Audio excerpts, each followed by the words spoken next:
नमस्कार दोस्तों, मैं हूं रोहित। स्वागत करता हूं आप सबका टेकी पंडित में। तो दोस्तों, आज के इस वीडियो में मैं बात करने वाला हूं JNK bank housing loan scheme के बारे में। दोस्तों, पीएनबी और एसबीआई हाउसिंग लोन पे ऑलरेडी वीडियोस बना चुके हैं और उनका लिंक आपको मिलेगा नीचे डिस्क्रिप्शन बॉक्स में। और आज की इस वीडियो में हम बात करेंगे JNK bank housing loan scheme के क्या एलिजिबिलिटी क्राइटेरिया है, कौन कौन से डॉक्यूमेंट्स की रिक्वायरमेंट है और क्या मार्जिन और सिक्योरिटी रिक्वायरमेंट्स है, और वो सारी डिटेल शेयर की जाएंगी जो आपको जरूरी है JNK bank housing loan scheme के बारे में।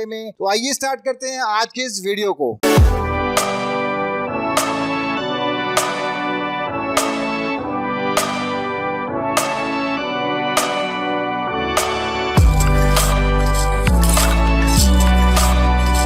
जेके बैंक हाउसिंग लोन आप ले सकते हैं अपने इंडिपेंडेंट मकान या फ्लैट की परचेज या कंस्ट्रक्शन के लिए, या अपने एग्जिस्टिंग मकान में रिपेयर, रेनोवेशन या कुछ एडिशन करने के लिए। ये लोन आप प्लॉट परचेजिंग के लिए भी ले सकते हैं, प्रोवाइडेड आपको अश्योरेंस देना होगा कि 2 साल के अंदर आपको उसी प्लॉट के ऊपर हाउस की कंस्ट्रक्शन करनी होगी। ये लोन आप एक के बाद अपने दूसरे घर के लिए भी ले सकते हैं, बट तीसरे घर के लिए आप इस स्कीम में लोन नहीं ले सकते क्योंकि वो कमर्शियल रियल एस्टेट के अंदर फॉल करता है। इस लोन को अप्लाई करने के लिए एज लिमिट जो रखा गया है वो 18 से 65 के बीच में। अगर applicant state government, central government या पीएसयू का एम्प्लॉय है तो वह अपनी जॉब में कंफर्म होना चाहिए। अगर एप्लीकेंट किसी प्राइवेट कंपनी में जॉब करता है तो वह इस जॉब में लास्ट 3 साल से होना चाहिए। और अगर एप्लीकेंट प्रोफेशनल है, कोई बिजनेसमैन है, तो वो सेम प्रोफेशन में लास्ट 3 साल से होना चाहिए। और कोई भी ऐसा व्यक्ति जिसका रेगुलर सोर्स ऑफ इनकम है वह इस लोन के लिए अप्लाई कर सकता है। इस लोन को अप्लाई करने के लिए चाहिए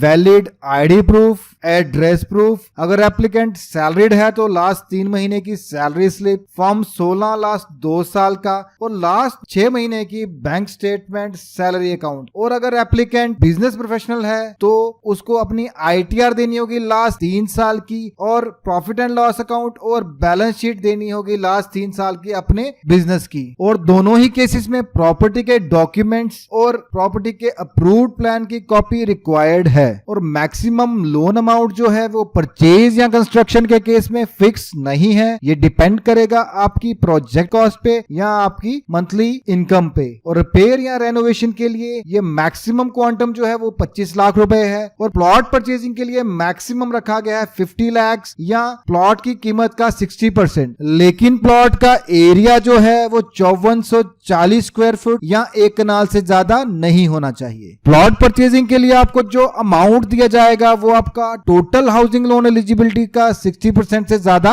नहीं हो सकता। आपके लोन का मैक्सिमम क्वांटम डिपेंड करेगा आपकी रेगुलर इनकम पे, आपकी एज पे और आपकी प्रोजेक्ट कॉस्ट पे। और अपने लोन क्वांटम को बढ़ाने के लिए आप ऐड कर सकते हैं अपने स्पाउस और बच्चों की इनकम, और उनको भी लोन में को बोरोवर बना सकते हैं। स्टेट गवर्नमेंट और सेंट्रल गवर्नमेंट पेंशनर के केस में जो मैक्सिमम क्वांटम रखा गया है वो 36 मल्टीप्लाई बाय मंथली पेंशन रखा गया है। और ये लोन पेंशनर को 70 ईयर्स से पहले ही रिपे करना होगा। मार्जिन यानी कि बोरोवर का अपना कंट्रीब्यूशन 30 लाख तक 10% रखा गया है, 30 से 75 लाख के बीच में 20% रखा गया है, 75 लाख से ऊपर 25% है, प्लॉट परचेजिंग के केस में 45% है, और रिपेयर या रेनोवेशन के केस में 5 लाख तक मार्जिन नील रहेगा, 5 लाख से 10 लाख तक 10% रहेगा, और 10 लाख से ऊपर मार्जिन जो है वो 15% होगा। और लोन की सिक्योरिटी के लिए आप जिस प्रॉपर्टी पे लोन ले रहे हैं वह प्रॉपर्टी मॉर्टगेज यानी कि गिरवी रहेगी बैंक के पास जब तक आप अपना लोन रीपे नहीं कर देते। मोराटोरियम पीरियड, हॉलिडे पीरियड या ग्रेस पीरियड वह टेन्योर है जिसमें कस्टमर को ईएमआई से छूट दी जाती है, लेकिन अगर वह चाहे इस पीरियड में वह इंटरेस्ट सर्व कर सकता है। कंस्ट्रक्शन के केस में यह पीरियड कंस्ट्रक्शन खत्म होने तक या मैक्सिमम 9 मंथ्स तक है। जेएनके और लद्दाख यूटी के लोगों के लिए यह पीरियड 12 मंथ्स तक का है। रिपेयर, रेनोवेशन और ऑल्टरेशन के केस में यह पीरियड मैक्सिमम 3 मंथ्स का रखा गया है। और हाउस और फ्लैट के परचेज में भी ये पीरियड मैक्सिमम 3 मंथ्स है। इस लोन की रीपेमेंट के लिए जो मैक्सिमम पीरियड रखा गया है वो है 30 इयर्स इंक्लूडिंग मोराटोरियम पीरियड। अभी के जो इंटरेस्ट रेट है वो मैं शो कर रहा हूं आपकी स्क्रीन पे, और लेटेस्ट इंटरेस्ट रेट के लिए आप विजिट कीजिए जेएनके बैंक की ब्रांच या विजिट कीजिए इनकी वेबसाइट पर।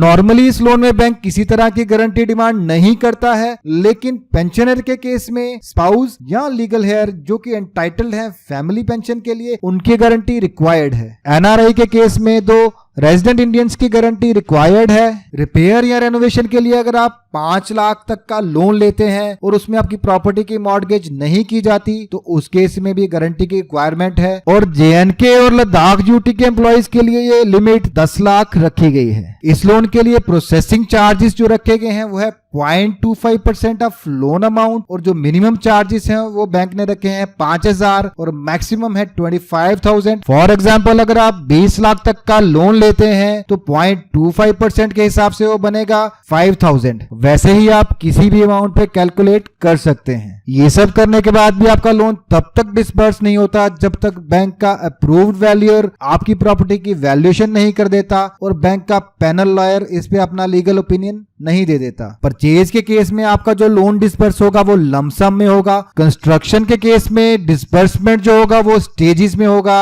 As per progress of your construction. I hope मैंने इसके रिलेटेड सारे पॉइंट्स क्लियर कर दिए हैं। इन केस फिर भी अगर आपके कोई डाउट्स हैं तो आप मुझे मैसेज कर सकते हैं नीचे चैट बॉक्स में। अगर आपको ये वीडियो पसंद आया हो तो वीडियो को लाइक जरूर करें और चैनल को सब्सक्राइब करना ना भूलें। Thanks for watching, bye bye.